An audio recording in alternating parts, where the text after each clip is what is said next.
All right. Perfect. All right. My name is Bruce Rosner. I'm the founder and president of EXTENDFRESH Corporation. We're actually based in Banner Elk, North Carolina.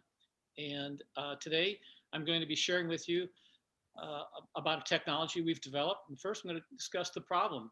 As you're probably well aware, there's a lot of food wastage in the world.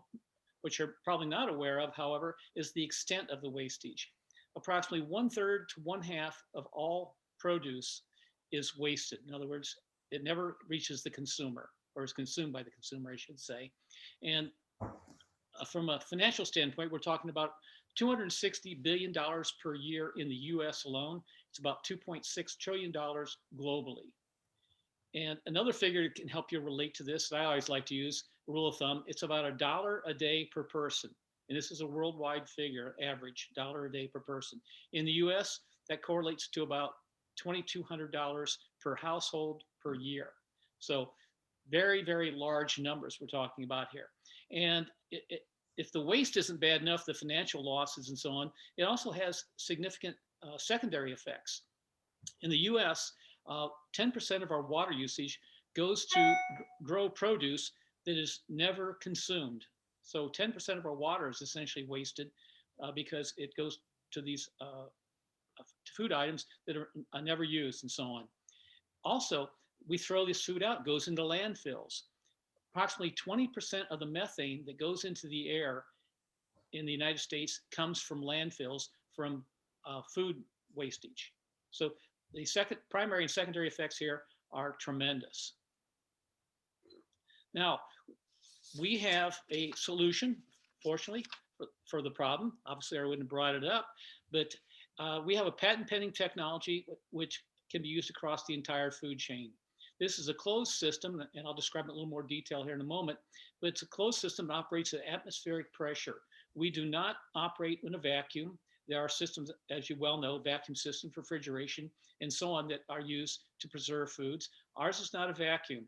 In using a vacuum, what you're really doing is just reducing down the total amount of air and total amount of oxygen. With ours, we actually use a circulating system, which removes the oxygen as it circulates through. And this is a well understood phenomenon. It's not something that I've developed or created in any way, in that if you put food items in inert gases, you'll preserve the item for much longer periods of time. And typically, a rule of thumb is about 5 times the normal shelf life when you put it into an inert gas. And why does this occur, that the food is preserved for long periods of time?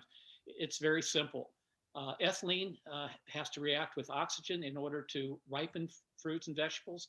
With the absence of oxygen, that doesn't occur. The other thing is that aerobic bacteria growth is greatly restricted with the removal of oxygen. We accomplish our task, and this is part of our patent, is by separating the oxygen using a membrane filter. So as we cycle the air in the closed system through the oxygen removal filter, this membrane filter, the oxygen is just dispersed back into air. So it's a very green, if you like, or environmentally friendly process here, in that we don't use chemicals, we don't destroy any molecules or anything like that. It's all just taking the oxygen out, filtering, mechanical filtering, putting it back in the environment. It's also very cost effective. The technology we're talking about here, we operate in a very inefficient mode, which sounds kind of ridiculous. You don't want to do that, but there are filters out there today that filter out to 99.9%.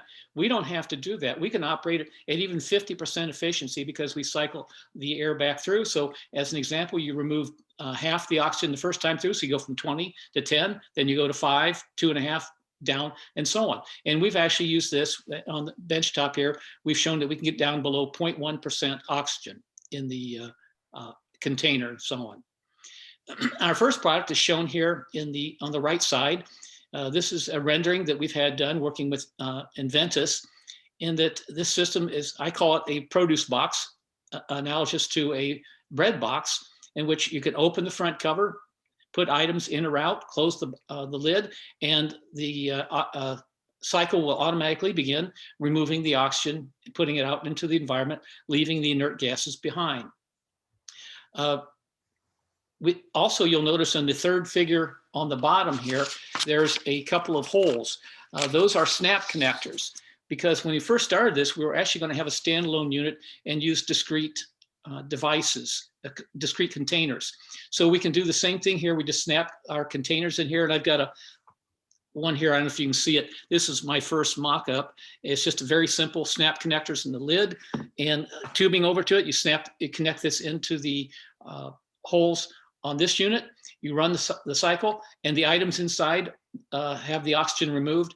And the advantage of having these discrete containers to the side is that you can operate at both room temperature, and also you can take those items and refrigerate them.